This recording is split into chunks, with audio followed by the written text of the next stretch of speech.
We have our first fish dinner in Britain proper. And our visit to the base is nearly a bust. Stick with us as we go under the sea, under the sea, under the sea. We're Kasey, Rodney, and Salsa. Currently, we're traveling through Europe, navigating the Schengen Shuttle in our motorhome, Holland. We are sharing real travel life highs and the happy detours along the way. Please hit the subscribe button, give us a thumbs up, make sure you bookmark our webpage, and follow us on Facebook at Empty Nest Adventures TV. All right, so if you watched our last video of us making our blue-collar miles through France and then realizing that... we didn't have the right paperwork for the dog. Yes, and so we went through that, remember, 4 bets, and I think it was 3 different cities that we went through. So we have our boarding passes to get on the Eurotunnel, and we were heading over there. And of course, the first stop was the pet check. And we had our fingers and our toes crossed. We were really hoping we would see Chloe again, but she wasn't there. But there was a nice gentleman that was there and got us through very quickly. We had the right paperwork. So we had the right paperwork. And then the next place you go over is actually kind of like the boarding gate kind of thing where they check your tickets, but they write you a little ticket and you stick it on your windshield. So you have, how many people? 2 people. How many pets? 1 dog. And then you stick it on your windshield to go to the next booth. But they just checked our passports and also checked our license plate number, and that was it. We had boarding passes that they send you when you buy them, but they didn't even look at those tickets. And they had given us a different sticker to put on the windshield for the dog, showing that the dog had already been cleared. Yep. So she was on there, then the sticker for us and her. Yep. And then we went to the next. The next stop was French Customs. Yes. I guess you would call it, or exiting France, whatever we had to do. So they didn't care. Yeah, and most countries, when you're leaving, they don't care when you're leaving. They check to make sure you didn't overstay your welcome or your day, so they can fine you, which we almost did. Yeah, we were so close. So in fact, the guy in France had like earbuds in, was on his phone the whole time. I don't even think he even looked at us. No, he just swiped our passports into the little machine, clicked a button, handed them back to us. But we were 3 days. Yes. We had 3 days left. Yeah, we were leaving Saturday, and our last day was Monday. Yeah. So we were that close. And so the next step took the longest because that was England's entry or customs or whatever. Yeah. And they were quite thorough. Yes. Yeah. They asked a lot of questions about what we were going to do, how we could afford to be over there. Yep. All the other things and how we were coming back. When we were planning on leaving. Yep. Coming back and everything else.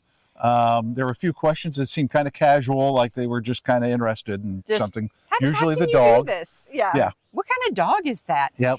They came in to check the. Well, we had to go on. We had to go around to another checkpoint that was for England, and they actually came inside the camper, which is like the first time we've had anybody. Well, it's the second time we've had. Oh, well, that was at a military base. Yeah, that was a military base. The guy just poked his head in. But a border crossing, This is the first time that we've had a border crossing person. And she came in and looked and wanted to look under the bed. We had to lift the bed up and look inside the bathroom, into the shower. Looking for people, apparently, that we had to. They even looked back at the motorcycle rack to make sure it was a motorcycle on there, I guess. They had to undo it and hook it and check everything to make sure. Yep. So... we got through that, and so we were feeling pretty confident that we were actually going to be able to get on the train. So the next little stop is a stop where they check to make sure that your gas bottles are closed off. Yes, you have to shut all your gas off before you get on this train, which makes sense. Yeah, I mean, it's an enclosed environment and everything. So they did that, and then also at that place they kind of give you your lane assignment to pull in and wait. And we had like it was really weird because we thought other campers would be with us, but a Ferrari or something was behind us. Yeah, so it was odd, different cars that they had behind us. So then you just sit there. There's a scoreboard up there that tells you what's going on and when you're going to go and everything else. And then there's a woman who walks and she'll open up the gate part, and that line, the lane that she opens up goes, and then she closes it, and then she talks on her little microphone or her little walkie-talkie thing, and then you get into another line, and then that line merges back into what people are crazy about. And then you go down the ramp and then actually get on the train and kind of drive through the train. It's pretty interesting how you actually have to drive through the train to park. One of the cars, there's a space, and they open up one of the train cars, and you pull on, and then just get on the train and just keep driving to the next one. And there were 2 of us in one car. So you can tell where the 3, but I think they put like 4 cars or 3, because we had like a box truck behind us. It was us in a box truck, and they have like doors in between that they close. It's kind of a unique thing. We got a video of it that you'll see of it. So then once we started moving, it was kind of weird, because we felt like it was like a almost floating feeling. You're floating. Because you had the suspension of the train, and you have the suspension of the motorhome, because you stay in your motorhome. Now you can get out if you want to go up, I guess, at a bar area and a restaurant. A cafe and a restaurant. That you could go down in. We saw a couple of people, but we just stayed where we were. I mean, it was 35 minutes of a ride. You don't get to see much because, you're under the water in a tunnel. You're in a tunnel under the water. We could see, probably when we were about halfway through, we could see that there was a train going the other way through the windows, and then they had like little passageways, but it was really cool. And it went by very quickly. We thought it was, we just kind of sat there and talked. Didn't feel like 35 minutes, but so we come out on the side, and we are now in England. So the first thing, and they make sure you know this, to drive on the other side of the road. There's lots of signs. Yes, lots of signs, lots of announcements about that. Lots of them. And we had originally planned right there in the station area to go to like the central point to go to an ATM and get some British pounds, so we'd have money to spend. Have to change currency again. And then there was also a camping store nearby that we were going to stop in and pick up a couple of things that we needed for the camper. We missed both of them. Probably trying to drove right by them. Trying to concentrate on staying on the left side of the road. It is freaky. It is definitely freaky when you've never done it before, never ridden in a car on the other side of the road. And this, for the passenger, it was kind of an easy transition, because first part of it was only a one-way road. So it didn't really make a whole lot of difference. And then a 2-lane highway. What they call a dual carriageway. We would call it a split interstate or divided highway. Divided highway. And so you're on the other side. So it takes a little while to get used to that, being over there, and staying to the left means you're in the slow lane, not the passing lane. So that takes a little. So after we abandoned trying to find those first 2 stops, we decided to go ahead and head up where we were going to spend the night. And one of the unique things in England that you can do is a lot of the pubs will allow you to park and stay in your motorhome overnight. Isn't that great? As long as you go in and you buy a pint or you have a meal or something like that. So we were marked to stay at the Red Lion Inn and Pub. We enjoyed that stay. That was nice. So, but to get there, we had to experience England's narrow hedge-lined roads. Okay. They have 1-lane roads. I mean, 1 lane, 1 car can fit. And then they have, every so often, they'll have these little pull-off type places. So if you meet up head to head with somebody, you have to, either they have to back up or you have to back up if you can't see them. If you see them and they're down the way and you're right by one, you just pull in one and flash your lights. But or they'll pull in. They'll pull in and flash their lights, which means come on down. But if you can't see, which a lot of the roads, hills and round the corners and the hedges, you can't see down the road. So you come head to head, and that means one of you has to back up. And fortunately, the English people are so nice. They fortunately look at us and go, you're bigger. Well, we did have to back up once on that little route, just because we were right next to a place where they could go around us easily. It was like 10 feet, so it wasn't very It's not very like long. backing Or 3 meters for the rest of you out there, if you want to know that. So we stayed there at the pub. number one, it was dog friendly. Yes. So a lot Salsa of them was able to go in with us. A lot of the pubs and places, they're dog. Oh, yeah, they have a dog friendly section, or they're just dog friendly. And so that pub was great. So, and of course, we had fish and chips. Yes, we did. So and we actually have video of it. Yep. It may be partially eaten. I don't know, but you know how we we are. usually forget. We get about 3 bites in and think, hey, we should have talked. We should have taken a picture. Yeah, let's take a picture of this. So we stayed there for the night. I think there was one other camper there overnight with us. It was pretty quiet. I mean, it's kind of out in the middle of nowhere.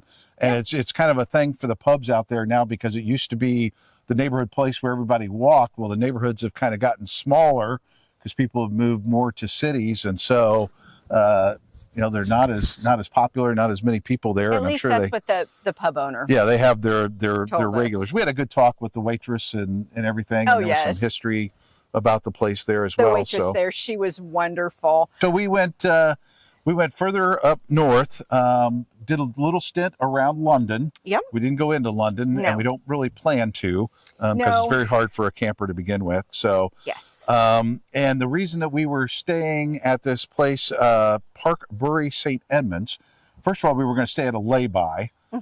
Which is basically, they have these little pull-offs everywhere on roads, even out in the middle of the country in the highways. Yeah. Where you can just pull off and rest, but you can park there for the night at a lot of them. A lot of people, some of them at lunchtime. Yeah. They really, especially the tractor trailers, head there and some of them are just like an extra lane off of there, which we're not real comfortable about. Yeah. Some of them you pull way off back into. Like a little camping spot. Yeah. It's not a picnic spot. This one had like a little grass area in between the road and it, but it was full of cars. Yeah. So there was no way that we were going to park there, but there was a parking lot. I don't know what it was for, but somewhere not too far away. So we went out there, we stayed there, and there was a camper that was parked there that looked like somebody stays there all the time. Yes.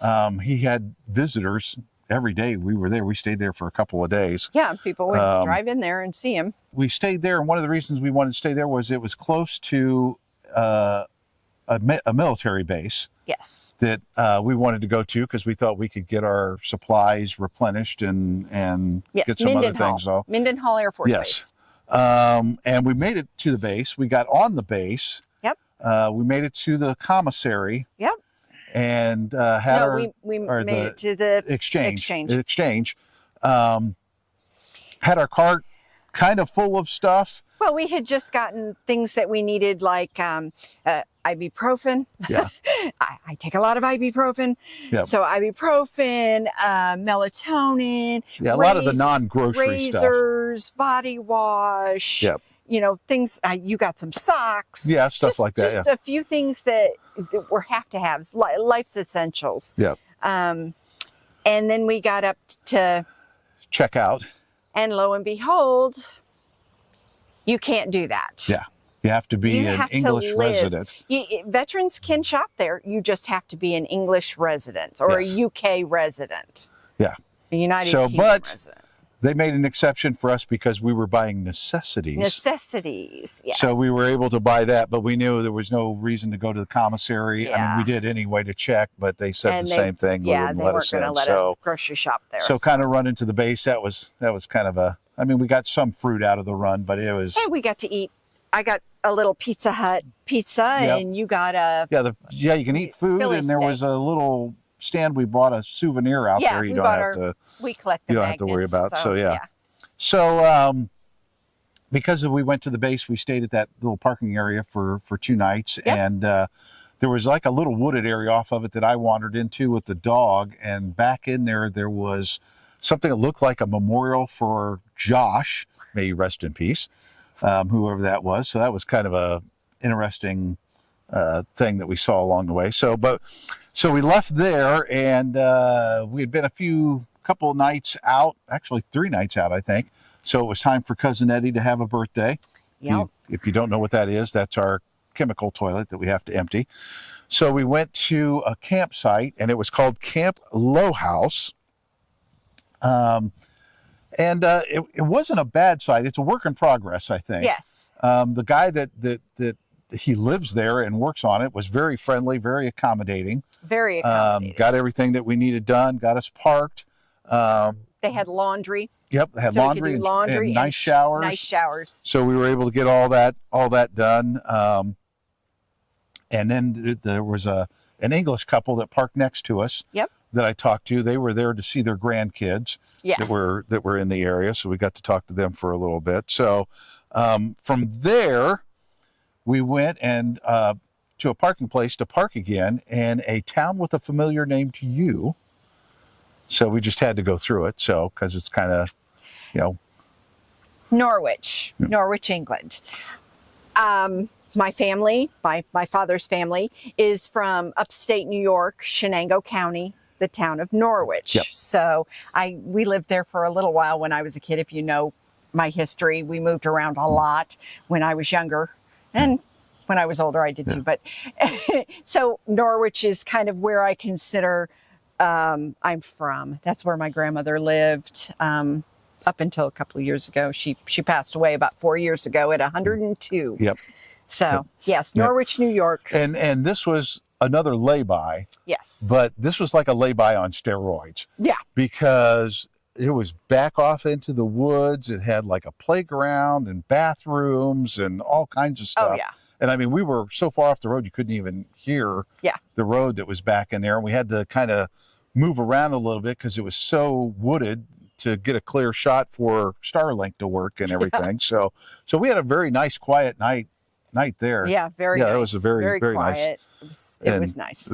Well off the road. So we were kind of making our way around that part of England. So one of the places we wanted to stay was a horse racing track. And you stay inside so you could see the horses going around and stuff. Well, they didn't have any space. I think it was because they had actual races going on. Yeah, they had. So they didn't want to, just people that are just sitting there camping. They want people that are going to be paying to race and probably betting on the horses. Yeah.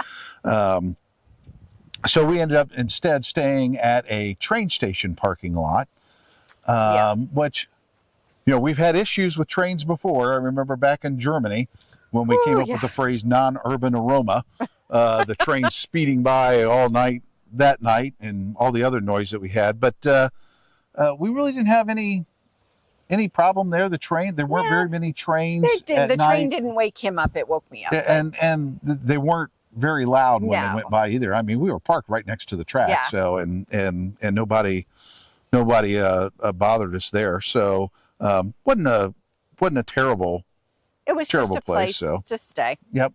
So, we moved on further, and the next one is actually one of the places that they call surrounded by nature, which is usually just kind of a pull off somewhere, and there's not really any structure or anything to it. But this one was in the shadows of a windmill. Yes. And it was an older windmill. Yes. They're doing construction on it, so we couldn't get really close to it. But it was kind of nice to be parked there. It was right across the street. It was right across the street. Yeah. So. And it's a big windmill, so yeah. We got lots of pictures. Very beautiful and scenic spot to stay because you could see the fields kind of roll out, and we could see the water off in the distance as well. So we were close to the one thing we've noticed in England so far is there are a lot of what they call footpaths. There's lots of walking trails through fields. You have fancy gates to get in to go walk through. And this one had there were people walking from one town to the next, and we took the dog, and they have their dogs not on a leash, under control, but not on a leash. So Salsa got to go out and run around and play. Yeah, we did the little hike down there. They had like a little canal or something, had like a dam lock or something down there that we that we went around and walked in. So that was a pretty pleasant, very, very nice walk. Yeah, very nice little spot. We needed to find a campsite again. So, because we needed our services, water getting low, and Cousin Eddie getting another year older for his birthday. So we headed out, and one of the reasons that we went to this next campsite was it was near a place where we could get an English gas bottle. Right. England has a weird thing going on right now with propane bottles that you can only get a bottle if you exchange one. We obviously don't have one. So instead of propane, we're actually on butane, which is a little bit different, but it cooks about the same. Yeah, it's pretty much working the same. So we went with that. So we're set up for that hookup. So, and those are pretty plentiful and easy to get. Yeah. So we should be okay on our gas situation. We still have a huge French bottle that's mostly full too, as a backup. So we went to what is called Camp Tarrington. Another place kind of down a little bit of a narrow lane. I'm not quite sure I understand why all these camping and motorhome sites are down these narrow lanes, but I guess that's all there is here. So, and it was kind of like an orchard. There was only like 5 or 6 spaces. Yeah, it was, so it wasn't very big. It was. There wasn't any showers. It was just a place. It had the services for Cousin Eddie and water, but no bathhouse or shower or anything. There wasn't any restaurants nearby but it was very, very, very tranquil. Yes. So much so we stayed an extra night. We stayed an extra day. I'm just to recharge and getting tired. Yeah, and it had a huge wheat field behind it that had a path around it that you could walk around. So that's usually where I took Salsa, and that's where we went walking. And that ended our first week in Britain. Yep. And so to see week number 2 in Britain, you'll have to join us for our next Empty Nest Adventures. TV.